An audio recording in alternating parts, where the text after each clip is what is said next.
पक्षविरोधी कारवाई करणाऱ्यांना कोणालाही माफ केलं जाणार नाही। मग राहिलं परवाच्या विधान परिषदेच्या निवडणुका असतील त्याच्यामध्येही व्हीप तोडून ज्यांनी मतदान केलं त्यालाही कुठेही माफ केलं जाणार नाही। ही भूमिका आमचे राष्ट्रीय महासचिव संघटन खासदार वेणुगोपालजींनी मुंबईमध्ये आपल्याला सगळ्यांना सांगितलेली आहे। त्याच्यामुळे काही टेक्निकल मुद्दे जे आहेत ते आता आपल्याला ओपन करता येत नाही, पण तुम्हाला हे सगळं पिक्चर आपल्याला काही दिवसानंतरच पाहायला मिळणार आहे। त्यामुळे काँग्रेसची एकदम क्लिअरिटी आहे की तळागाळातला कार्यकर्ता, असंख्य सामान्य लोक ज्यांना काँग्रेसचं कधी पदही मिळालं नाही तरी काँग्रेसच्या विचारानं ते नेहमी या महाराष्ट्रामध्ये काँग्रेसच्या पाठीशी उभे राहिलेत आणि त्यांच्याच मताचा लिलाव करणारी काही लोक जे असतात त्याला आता कुठेही माफ केलं जाणार नाही। आणि त्या कार्यकर्त्याला, ज्या कार्यकर्त्यांनी निस्वार्थपणे या काँग्रेसला कोट्यावधी लोकांनी विचाराला उभं ठेवलेला आहे त्याचा सन्मान हा त्याच्या मागचा उद्देश आहे।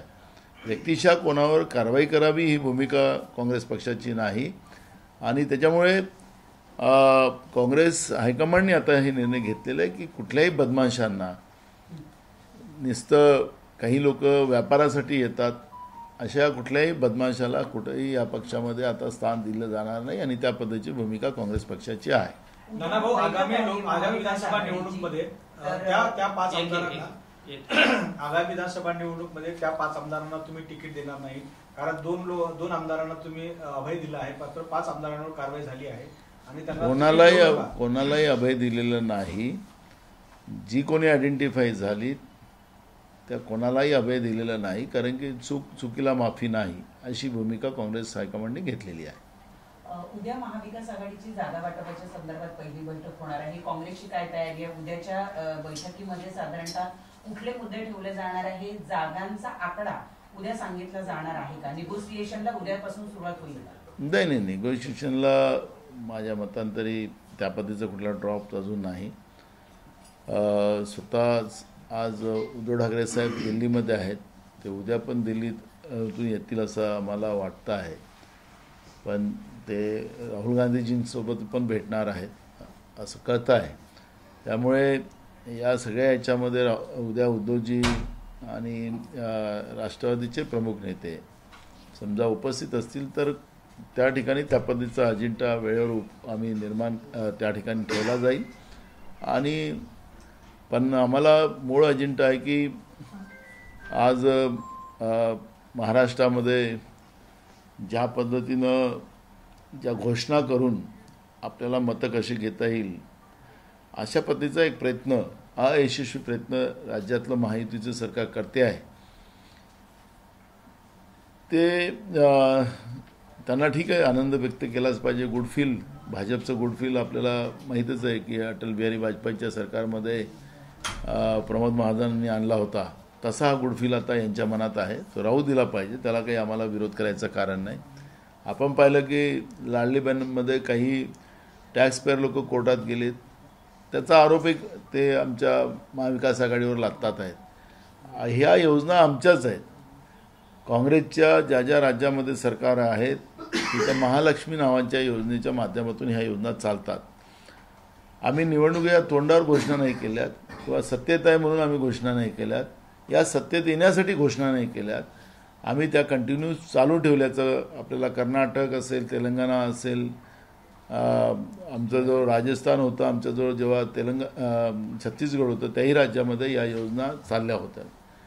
पण आमचे मध्य प्रदेशचे नेते कमलनाथजींनी जेव्हा या लाडली बहिणांच्या दृष्टिकोनातले जे फॉर्म निवडणुकीच्या 6 महिन्या पहिले भरून घेतलेत कोट्यावधी, आणि त्या ठिकाणातल्या भाजपच्या सरकारने 2 महिन्याच्या आत त्या पद्धतीची घोषणा केली, बहिणींच्या खात्यामध्ये पैसे टाकलेत आणि त्या माध्यमातून त्यांनी निवडणूक जिंकली।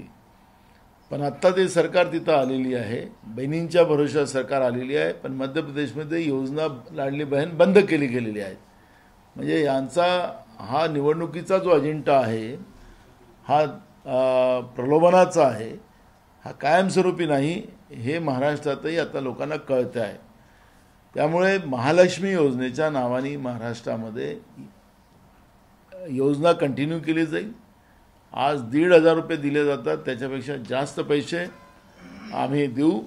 आमचा उद्देश आहे की राज्यामध्ये महागाई कशी कमी करता येईल.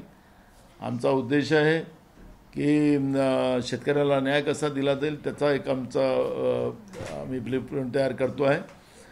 बेरोजगारांच्या हाताला काम देण्याचा एक संकल्प आम्ही करतो आहे. महाराष्ट्रातली गरिबी कशी कमी करता येईल, त्यांना कसा न्याय देता येईल, हा सगळ्या प्रकारावर आम्ही एक ब्लूप्रिंट तयार करून आमच्या जाहीरनाम्यामध्ये सगळे विषय कशा आणता येईल आणि थोडक्यात कसं आणता येईल. कसं राहुलजींनी आत्ताच लोकसभेच्या निवडणुकीमध्ये जशा 5 गॅरंटी आणि 25 मुद्दे जे जनतेला दिले होते, त्या पद्धतीचं सरळतेनं लोकांना समजेल या पद्धतीचं एक मॅनिफेस्टो आम्हाला द्यायचा आहे आणि ती चर्चासुद्धा उद्याच्या मीटिंगमध्ये होण्याची शक्यता आहे. एक गोष्ट चर्चा झाली जागा वाटप करत असताना किंवा उमेदवारी देत असताना कुठले कुठले मुद्दे महत्त्वाचे ठरणार आहेत, अशी बातमी येते आहे की काँग्रेसच्या विद्यमान काही आमदारांचाही पत्ता कट होऊ शकतो त्यांचा परफॉर्मन्स जर चांगला नसेल तर.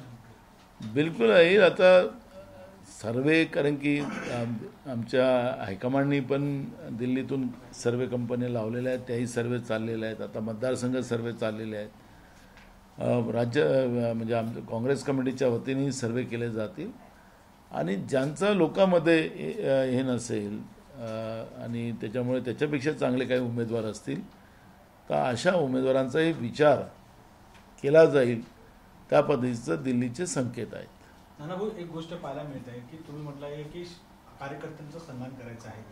ज्या आमदारांनी क्रॉस वोटिंग केली आहे त्या आमदारांच्या विरोधात पक्ष म्हणतो कारवाई केली, तांत्रिक गोष्टी आहे, परंतु असं दिसतं की त्या आमदारांना तुम्ही तिकीट देणार आहात की नाही, ही गोष्ट एक या ठिकाणी प्रामुख्याने पाहायला मिळतात की तुमची कार्यकर्त्यांना सन्मान देण्यासाठी ज्या लोकांनी क्रॉस वोटिंग केले आहे त्यांना तुम्ही तिकीट देऊन त्यांचा पत्ता कट करणार. आम्ही तुम्हाला एक सांगतो की या निवडणुकीमध्ये टेक्निकल मुद्दा जो आहे तो सिक्रेट बॅलेटचा आहे. ओपन बॅलेट राहिलं असतं तर त्या दिवशीच तुम्हाला सगळ्या गोष्टी पुढे आल्या असत्या. त्यामुळे मी तुम्हाला सांगत आहे की टेक्निकल मुद्दा त्याच्यामध्ये आहे. पण आता काही दिवसावर निवडणुका आलेल्या आहेत. ज्याने कोणी पक्षाशी बेईमानी केली असेल त्याला माफ केलं जाणार नाही, ही भूमिका काँग्रेस श्रेष्ठीची आहे, हायकमांडची आहे. त्यामुळे तुम्हाला आम्ही हे वारंवार सांगतो, पण तुम्ही त्याच मुद्द्यावर येतात. आम्हाला काँग्रेसला महाराष्ट्रातल्या जनतेचे प्रश्न महत्त्वाचे आहेत. महाराष्ट्राचा स्वाभिमान रोज विकला जातो आहे. गुजरातला सगळे उद्योग या ठिकाणातून दिले जातात आहे. महाराष्ट्रामध्ये बेरोजगारी मोठ्या प्रमाणात वाढते आहे. महाराष्ट्र हा देशातला सगळ्यात जास्त शेतकऱ्यांचा आत्महत्या करणारा राज्य आता निर्माण झालेला आहे. ड्रग मोठ्या प्रमाणात या महाराष्ट्रामध्ये गुजरातमधून आणून महाराष्ट्रातल्या तरुणांना बर्बाद करण्याचं काम या लोकांनी केलेलं आहे. अवैध बार, ड्रग्स सेंटर निर्माण करण्यामध्ये सरकारने ज्या पद्धतीनं भूमिका घेऊन जी मॅलप्रॅक्टिस केली, करप्शन केलं, म्हणजे प्रशासनासहित या पद्धतीची भूमिका त्याच्यामध्ये पुढे येत आहे. आणि त्याच्यामुळे महाराष्ट्राचं वैभव सगळे संपवण्याचं पाप, छत्रपती शिवाजी महाराजांच्या महाराष्ट्राचं वैभव संपवण्याचं काम, शाहू फुले आंबेडकर विचाराला संपवण्याचं पाप भाजप प्रणित एकनाथ शिंदेनी जे केलेलं आहे त्या सरकारला परास्त करण्यासाठी आमची लढाई सुरू आहे. आणि त्याच्यामुळे ही जे काही मुद्दे असतात पॉलिटिकली, त्या मुद्द्यापेक्षा जनतेचे मुद्दे आमच्यासाठी महत्त्वाचे आहेत आणि काँग्रेस पक्ष ती लढाई लढते. रमेश केरे पाटील यांनी उद्या तुमच्या घरावर आंदोलन करण्याचे जाहीर केलेलं आहे. मराठा क्रांती ठोक मोर्चाचे ते कार्यकर्ते आणि त्यांचं म्हणणं आहे की प्रत्येक पक्षाच्या प्रमुखानं त्या पक्षाची ओबीसींना, मराठ्यांना ओबीसी मधून आरक्षण देण्याच्या संदर्भात काय भूमिका आहे ते स्पष्ट करावं. आज त्यांनी देवेंद्र फडणवीस यांच्या घरावर आंदोलन करण्याचा प्रयत्न केला. उद्या ते मुख्यमंत्री आणि तुमच्या वरळीतल्या निवासस्थानावर आंदोलन करणार आहे असं त्यांनी स्वतः सांगितलं. माझ्याकडे मधल्या काळातही मराठा संघटनेचे अनेक नेते पदाधिकारी येऊन घेतलेत आणि काँग्रेसच्या या टिळक भवनमध्ये आलेत. आम्ही त्यांना सन्मानानं बोलावलं, त्यांचा सन्मान केला, त्यांच्या भूमिका समजून घेतल्यात आणि आमची भूमिका त्यांच्यासमोर मांडली. ते ऑन रेकॉर्ड मांडली, ऑफ द रेकॉर्ड नाही मांडली. काँग्रेसची भूमिका स्पष्ट आहे. आम्हाला महाराष्ट्रामध्ये जे काही भाजपनी त्यांच्या जी डोक्यातली फितुरी आहे त्या फितुरीच्या माध्यमातून सातत्यानं महाराष्ट्र तोडण्याचं पाप जे सातत्यानं करतात त्याच्यामध्ये महाराष्ट्राला त्याच्यातून बाहेर काढणं हा काँग्रेसचा पहिला धर्म आहे. महाराष्ट्रातल्या सगळ्या जाती धर्माला न्याय मिळाला पाहिजे ही भूमिका काँग्रेस पक्षाची आहे. आमचे नेते राहुल गांधीजींनी ही भूमिका स्पष्ट केलेली आहे आणि म्हणून सेन्सस असेल 50% आरक्षणाची जी मर्यादा केंद्र सरकारने जी लावून ठेवलेली आहे ती कशी कमी करता येईल, त्याला संसदेमध्ये त्या पद्धतीचं बिल आणलं गेलं पाहिजे, असे अनेक मुद्दे आहेत. आणि त्यासाठी काँग्रेस पक्षाच्या वतीनं मराठा आरक्षणाची भूमिका स्पष्ट आहे. सत्तेत बसलेली जी काही मंडळी आहेत यांनी हा निर्णय घ्यायचा आहे. आता महाराष्ट्रातल्या सार्वजनिक उपक्रम राज्य सरकार विकते आहे, केंद्र सरकार विकते आहे. मुंबईतल्या जमिनी राज्य सरकार गुजरातच्या मोदींच्या मित्रांना विकते आहे. महाराष्ट्रावर एवढ्या मोठ्या पद्धतीचं कर्ज 10 लाख कोटीचं करून ठेवलेलं आहे. तर या सरकारने आम्हाला विरोधकाला कधीच विचारलं नाही की बा आम्हाला या कामासाठी कर्ज घ्यायचं आहे, त्यांच्यासाठी कधीच विचारलं नाही. त्यांनी इथं इथल्या जमिनी विकतात आहेत मुंबईसहित महाराष्ट्रातल्या सगळीकडे, ते आम्हाला कधी विचारत नाही. कॅबिनेटमध्ये काय निर्णय घ्यायचे त्याचं आम्हाला विचारत नाही. आरक्षणाच्या बद्दलची भूमिका 2014 देवेंद्र फडणवीसांनी मांडली आणि राज्यात आणि केंद्रामध्ये आमचं सरकार निवडून द्या, आम्ही दोन्ही ठिकाणी सरकारमध्ये आलो तर मराठ्यांना आरक्षण देऊ, धनगरांना आरक्षण देऊ, गोवारी समाजांना आरक्षण देऊ, अशा पद्धतीचा त्या काळामध्ये भीमगर्जना केल्यात. थोड्या दिवसाचं सरकार नाही, 10 वर्षाचं सरकार आज आहे. आता पुन्हा तिसऱ्या टर्ममध्ये केंद्रात त्यांचं सरकार आलेलं आहे. यांना थांबवलं कोणी? मराठा समाजाची दिशाभूल करून, ओबीसी समाजाची दिशाभूल करून, भटक्या विमुक्त जातींची दिशाभूल करून महाराष्ट्र तोडला जातो आहे. आणि म्हणून आम्ही वारंवार सांगतोय की हे शाहू फुले आंबेडकर विचाराचं महाराष्ट्र आहे. या महाराष्ट्रामध्ये जी काही सत्तेच्या आधारावर भाजप बदमाशी करते आहे, मी तर अनेकदा सांगतो की 105 आमदार भाजपला पहिल्यांदा या महाराष्ट्रात लोकांनी निवडून दिले, काँग्रेसला तर अनेकदा निवडून दिले, पण महाराष्ट्राच्या जनतेशी गद्दारी केली नाही. यांनी जनतेचा जो मतदानाच्या माध्यमातून जो सन्मान काँग्रेसला मिळाला, काँग्रेसनी या महाराष्ट्राला नेहमी देशच पातळीवर नाही तर जगपातळीवर शक्तिशाली बनवण्याचं काम केलं. पण भाजपला 2019 105 आमदार देऊन चुकी केली असं आता महाराष्ट्राच्या जनतेची भावना तयार झालेली आहे. आणि हे कसं तरी आपलं टिकवण्यासाठी या पद्धतीचा उद्योग भाजप करते आहे. मराठा आंदोलक आमच्याकडे आलेत, निश्चितपणे त्यांचा सन्मान करू. आणि आम्ही बाबासाहेब आंबेडकरांच्या संविधानाला मानणारे लोक आहोत. संविधानामध्ये ज्या तरतुदी आहेत त्या आधारावर मागास समाजाला मुख्य प्रवाहात आणण्यासाठी जी काही आरक्षणाच्या व्यवस्था दिल्या गेलेल्या आहेत त्या आरक्षण व्यवस्थेमध्ये मराठा आरक्षणाची बद्दलची भूमिका आमची स्पष्ट आहे. मी अजून बोलतोय, मी फडणवीससारख्या घोषणा नाही करणार. मी तुम्हाला सांगतो केंद्रात आणि राज्यात आमचं सरकार आलं तर मराठ्याला आरक्षण आम्ही देऊ, धनगरांना आरक्षण आम्ही देऊ, गोवाऱ्यांना आरक्षण आम्ही देऊ, आदिवासींना आरक्षणची मर्यादा, शेड्यूल कास्टच्या आरक्षणाची मर्यादा आम्ही वाढवून देऊ. मी अजून जाहीरपणे सांगतो आणि मी काही हवेत नाही फेकत आहे. आमचे नेते राहुल गांधीजींनी जी भूमिका या देशासमोर मांडलेली आहे, परवा लोकसभेत त्यांनी भूमिका मांडली तर भाजपवाल्यांनी त्यांना सांगितले की याची जात नाही ते घालण्याची गोष्ट करते. देशाच्या ओबीसी समाजाचा, भटक्या विमुक्त जातीची, शेड्यूल कास्ट आणि आदिवासींची लढाई लढणाऱ्या राहुल गांधींचा हे जात विचारतात. पर्यायनं या बहुजनांचा अपमान भाजप करते आहे हे देशातली लोक बघताय. आणि म्हणून काँग्रेसची भूमिका स्पष्ट आहे. उद्या आले त्यांचं आम्ही स्वागत करू, त्यांना आम्ही त्यांचं उत्तर देऊ, त्यांना आम्ही न्याय प्रक्रियेमध्ये, आरक्षण प्रक्रियेमध्ये ते यावेत. त्याच्यामध्ये कोणाचंही दुमत नाही, पण त्याला मार्ग काढला पाहिजे. आपसात भांडू नये. या मंत्रिमंडळामधले अर्धे मंत्री ओबीसी आरक्षणामध्ये, अर्धे मंत्री मराठा आरक्षणामध्ये, काय चाललं या महाराष्ट्रामध्ये? या मंत्रिमंडळामध्ये राज्याच्याच एकमत नाही तर हे कोणाला नाही देणार आहे. आणि म्हणून यांची नियत जी आहे ही समाजामध्ये भांडणं लावून सत्ता कशी करता येईल, जे इंग्रज करत होते त्या पद्धतीनं भाजप महाराष्ट्रामध्ये राजकारणाची परिपाटी करताय असं चित्र त्या ठिकाणी पाहायला मिळतं. राज ठाकरेंनी असं म्हटलेलं आहे की मी जातपात मानत नाही, आरक्षणच नको असं ते म्हणाले आहे. त्यांच्या या वक्तव्याचा नेमका फायदा कोणाला होईल असं तुम्हाला वाटतं? फायदा किंवा नुकसान? आम्ही कोणाच्या बरोबर प्रतिक्रिया द्यायच्यात की नाही द्यायच्यात हे काँग्रेस पक्षाने ठरवलेलं आहे. त्यामुळे या विषयावर काँग्रेस पक्ष कुठली प्रतिक्रिया देणार नाही. आज एक गोष्ट पाहायला मिळाली की लाडकी बहीण योजनेमध्ये तुम्ही म्हटलं की आम्ही पैसे वाढवून देऊ, तशा प्रकारचं एक संकेत अजित पवार यांनी दिले आहे की लाडली बहीण योजनेमध्ये आम्ही पण पैसे वाढवून देण्याचा आमचा प्रयत्न आहे. अशा प्रकारे आम्ही आता योजना करतो. ही योजना कायमस्वरूपी झाली आहे. विरोधक फक्त यांना आम्ही एक बघा, आता त्यांना पैसे वाढवून द्यायला काय अडचण आहे? तुमची नियत काय? मध्य प्रदेशमध्ये काय झालंय? मध्य प्रदेशमध्ये योजना बंद आहे, त्यांना पाठवा तिकडे. त्यांना महाराष्ट्रापेक्षा दुसरं काही माहिती नाही आहे. त्याच्यामुळे महाराष्ट्राचे बाहेर दादांना सांगा लक्ष घाला, तिकडे बंद केली योजना, निवडणुकीपुरतं चालली. त्यामुळे दादांना म्हणा आपल्या डोक्यात घेऊ नका जास्त, एवढंच आमचा त्यांना मित्र म्हणून सल्ला आहे. प्रश्न राहिलेला आहे की आज उद्धव ठाकरे गेलेले आहेत, राहुल गांधी यांची भेट होईल असं तुम्हीच म्हणालाय. साधारणतः काय अजेंडा असू शकतो असं तुम्हाला वाटतं? महाराष्ट्रामध्ये मुख्यमंत्र्यांच्या शर्यतीमध्ये खूप लोक आहेत, म्हणजे काँग्रेसमध्ये सुद्धा अनेक नावं चर्चेत आहेत, तुमचं एक नाव चर्चेत आहे.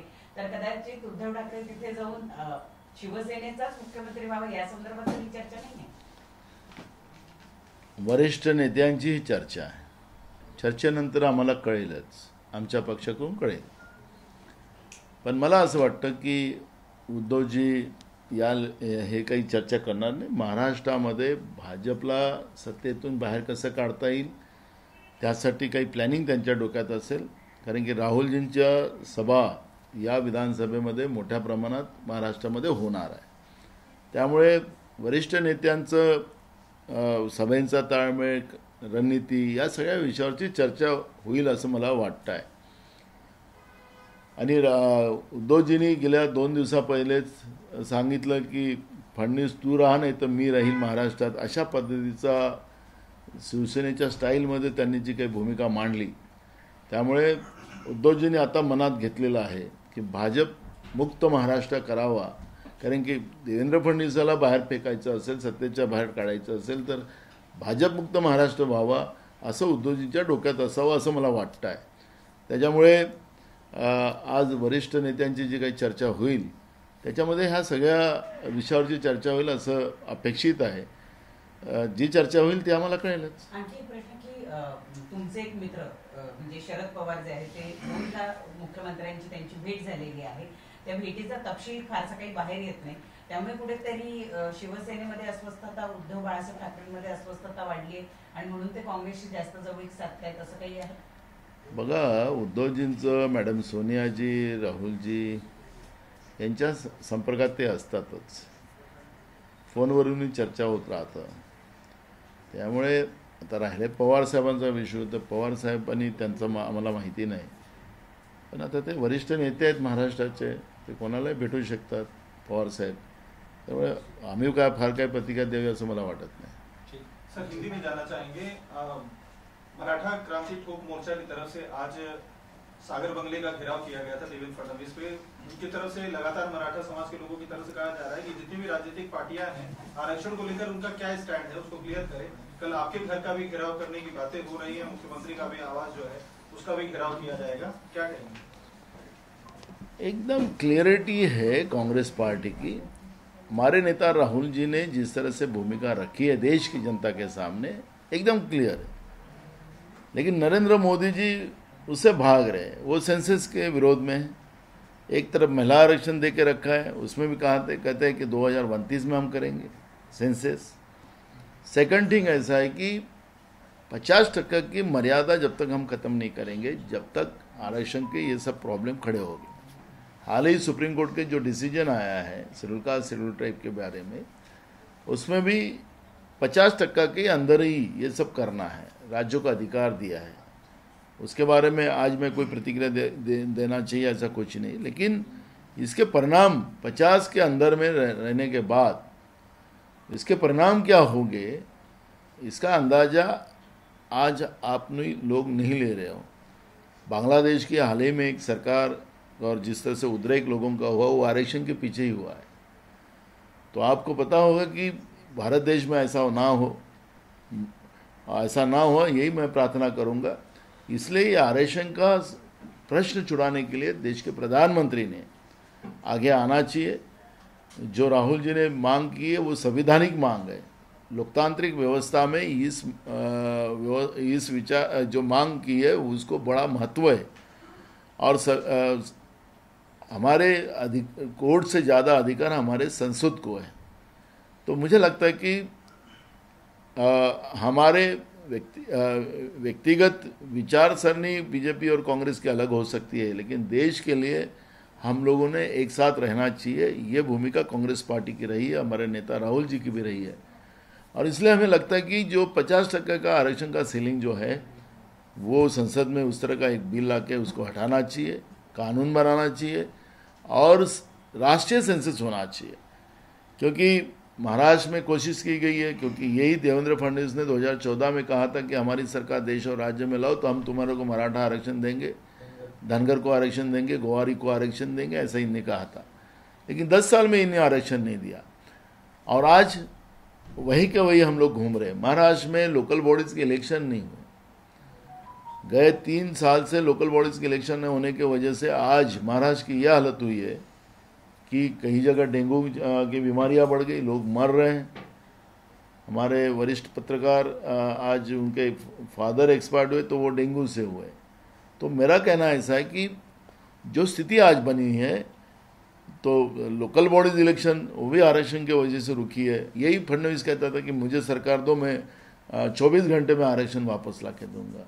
3 साल हो गया, क्या घोषणाओं से नहीं होगा? आखिरी मराठा समाज ये कोई उसमें भी पड़े हुए लोग हैं जो समझते हैं, नेतृत्व करने वाले, महाराष्ट्र का नेतृत्व करने वाले लोग हैं।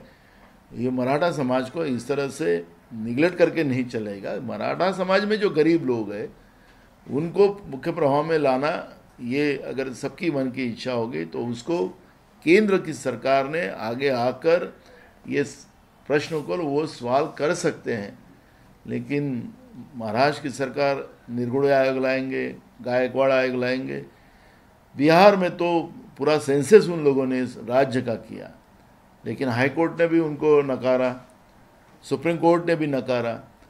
तो ये जो गुमराह करने की जो सिस्टम महाराष्ट्र के बीजेपी प्रणीत एकनाथ शिंदे ने की है, इन लोगों ने सबक लेना चाहिए। इसका जिस दिन उद्रेक होगा तो इन लोगों को बहुत मुश्किल पड़ेगा। ये लोग अंदाज नहीं समझ रहे, ये राजकीय रोटी सेकने का काम जो कर रहे हैं।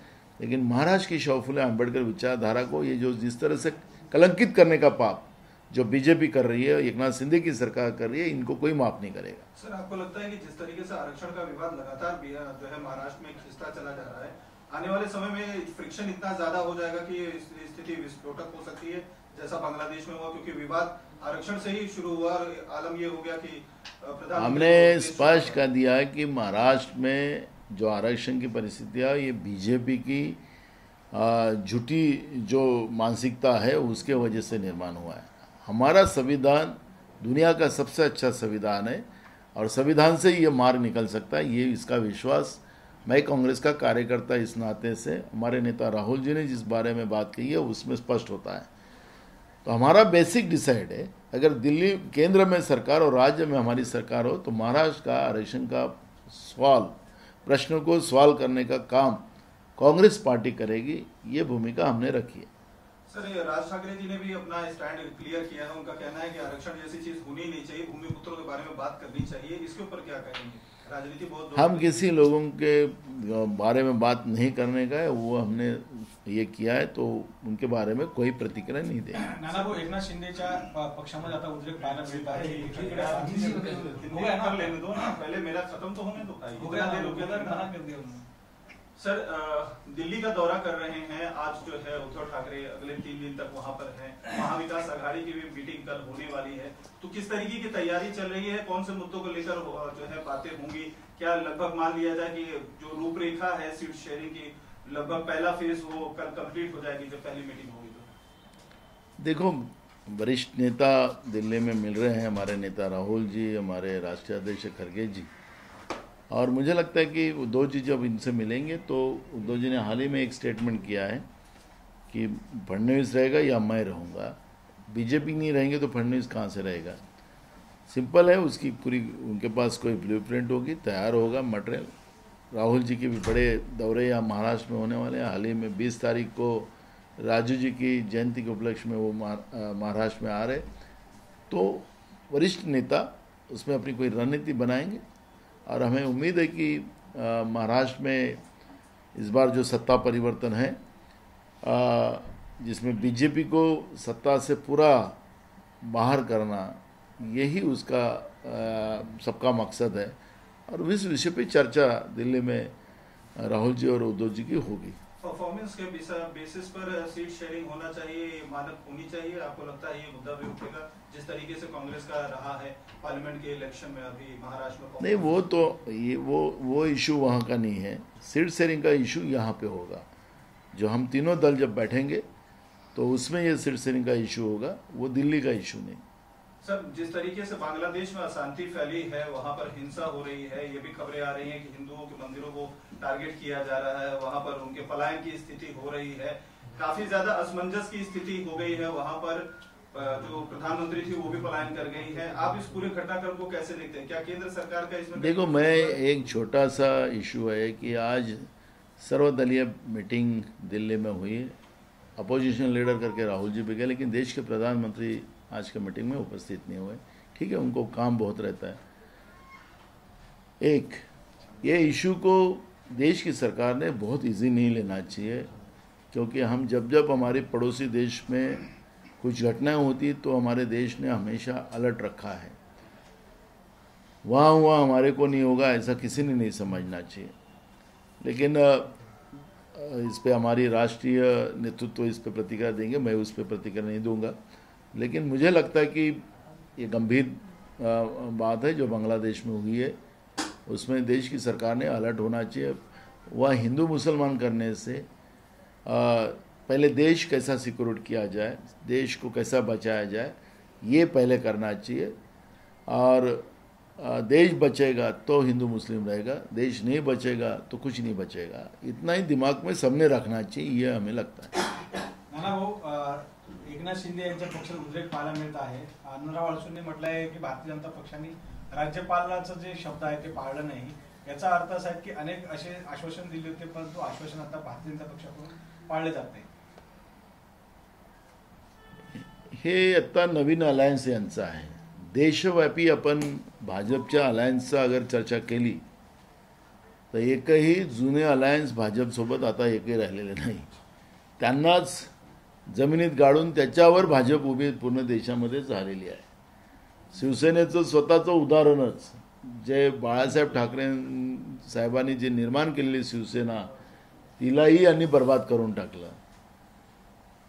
त्याच्यामुळे अलायन्स हा जो विषय आहे भाजपचा तो तात्पुरता आहे, आणि मग आपण उभं झालं की त्यांना संपवा। त्याच्यामुळे जे काही तुम्ही अडसुडांचा सांगता, एकनाथ शिंदेंचा विषय सांगता, हा किती काळ चालेल आणि भाजप यांना मारून आम्ही कसं जिवंत राहू, असे अनेक उदाहरणं त्यांच्या देशभरातले आपण पाहतोय। त्याच्यामुळे मला असं वाटतं की भाजपने त्यांच्याशी काय बोललं, त्यांनी काय केलं हे मला करण्यापेक्षा काँग्रेसची भूमिका एक स्पष्ट आहे। मी फक्त इशारा केला, आम्हाला महाराष्ट्रातल्या शेतकऱ्यांना न्याय द्यायचा। आज सगळीकडे अतिवृष्टीची परिस्थिती आहे, शेतकरी आत्महत्या करताय, शेतकऱ्यांचे सगळे वर्षभरात पिकं नाहीशी झालेली आहे, अजून सर्वे चाललेला नाहीत, कुठली मदत सरकारने जाहीर केलेली नाही, सरकार त्याच्यावर बोलायला तयार नाही। म्हणून ते प्रश्न आमच्यासाठी महत्त्वाचे आहे। महागाईचा प्रश्न आमच्यासाठी महत्त्वाचा आहे, बेरोजगारीचा प्रश्न महत्त्वाचा आहे। आता सणासुदीचा कार्यक्रम सुरू झालेला आहे आणि या सणासुदीच्या काळामध्ये आम्हाला असं वाटतं की महागाई कमी केली गेली पाहिजे। सगळी हिंदूची सण आहेत, हे हिंदूच्या नावाने सरकार म्हणतात, म्हणून आम्हाला सरकारला एकच आवाहन करायचं आहे की आता सगळे हिंदूचे सण आहेत आणि या सणाच्या काळामध्ये तुम्ही ज्या पद्धतीनं महागाई वाढवलेली आहे ती महागाई कमी करावी, एवढंच आमचं म्हणणं आहे। आणि बेरोजगारांच्या हाताला काम. तुम्ही फक्त घोषणा करू नका आम्ही एवढं इन्व्हेस्टमेंट आणलं तेवढं इन्व्हेस्टमेंट आणलं, त्याला काही अर्थ नाही. तुम्ही खूप आत्ता लाखो कोटीचं इन्व्हेस्टमेंट या राज्यामध्ये आणलेलं आहे असं तुम्ही अनेकदा घोषणा केल्या. दाऊसमध्ये जाऊन तुम्ही राज्याच्या जनतेच्या पैशाचा घामाचा तुम्ही पैशाची उधळपट्टी तुम्ही किती लोक जावे त्याची मर्यादा होती, पण तुम्ही 150-200 लोक सोबत घेऊन गेले, लग्नाच्या वरातीसारखं घेऊन गेले, जनतेच्या पैशाची उधळपट्टी त्या ठिकाणी केली आणि तिथून सांगतात की आम्ही लाखो रुपयाचं इन्व्हेस्टमेंट इथं आणलं. जे लोक सांगतात ते लोक सगळे महाराष्ट्रातलेच होते. म्हणजे या पद्धतीची जी खोटी माहिती देऊन आपण ज्या महाराष्ट्राच्या जनतेच्या पैशाची लूट करताय, दिशाभूल करताय, त्यामुळे आम्हाला या सगळ्या भानगडीत पडण्यापेक्षा आमचा मुद्दा एवढाच आहे की बेरोजगारांच्या हाताला काम मिळालं पाहिजे. आणि मी तुम्हाला सांगितलं मगाशी की पूर परिस्थिती भयानक आहे महाराष्ट्रात. या पूर परिस्थितीमध्ये शेतकऱ्यांच्या पाठीशी सरकारने उभं व्हावं. गरिबांची गरज पडली, त्याला राहायला निवारा नाही, चिखलामध्ये लोक झोपतात आहेत, घरी खायला अन्न नाही, तरी या सरकारला काळजी नाही. अशा पद्धतीचं हे सरकार आहे. त्याच्यामुळे या सरकारने त्याच्याकडे लक्ष करावं आणि काँग्रेस पक्ष त्या शेतकऱ्यांसाठी, त्या बेरोजगारांसाठी, त्या गरिबांसाठी लढाई काँग्रेस पक्ष लढते आहे. आणि त्याच्यामुळे या सगळ्या कोणाला राज्यपाल बनवलं की नाही बनवलं याचं आमचं काही घेणं देणं नाही. आम्हाला जनतेचे प्रश्न महत्त्वाचे आहेत.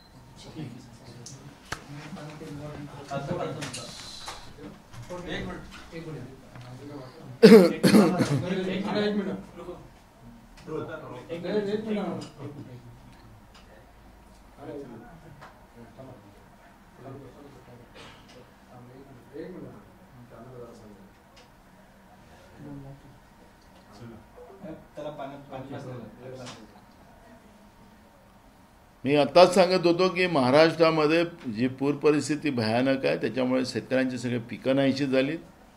जे कर्ज घेतलेलं आहे ते कर्ज वापस करू शकत नाही. 1 वर्षाचा दुष्काळ हा 5 वर्षावर जातो. मी शेतकरी म्हणून त्याची जाणीव मला आहे. आणि म्हणून सरकारने सध्या जे कर्ज वसुली चालू आहे ते थांबवली पाहिजे. अजूनही अनेक शेतकऱ्यांना कर्ज दिलं गेलं नाही, त्याच्यामुळे त्यांना कर्जही दिलं पाहिजे. आणि आमची भूमिका स्पष्ट आहे. जसं तेलंगणाच्या सरकारने शेतकऱ्यांचा सरसकट कर्ज माफ केलं, तसं तेलंगणातल्या काँग्रेसच्या सरकारने माफ केलं, तसं महाराष्ट्रातल्या सरकारने शेतकऱ्यांचं सरसकट कर्ज माफ करावं ही भूमिका काँग्रेस पक्षाची आहे.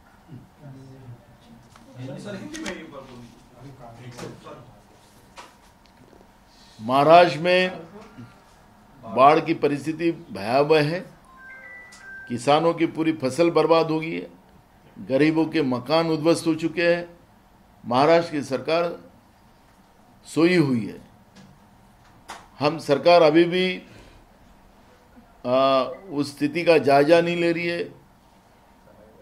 सरकारी व्यवस्था, सरकार का आदेश नहीं आया तो पंचनामा नहीं कर रही है और बड़े पैमाने में गरीब हो या किसान हो उनकी आत्महत्या हो रही है. सरकार को हम आह्वान करते कि तुरंत इस तरह से जांच होना चाहिए, पंचनामा होना चाहिए, किसानों को मदद करना चाहिए और गरीबों के जो मकान गिरे हैं उनका अनाज पूरा ख़त्म हो गया, उनको खाने की व्यवस्था और उनको नए मकान देने की भी प्लान करना चाहिए. और उस आधार पर, क्योंकि किसान ने जो कर्जा लिया वो भी दे नहीं सकता, इसलिए जैसे तेलंगाना में कांग्रेस की सरकार ने किसानों का पूरा कर्जा माफ़ किया है, उस तरह महाराष्ट्र में भी किसान का कर्जा पूरा माफ़ करना चाहिए. ये मांग कांग्रेस पार्टी राज्य सरकार को करती है.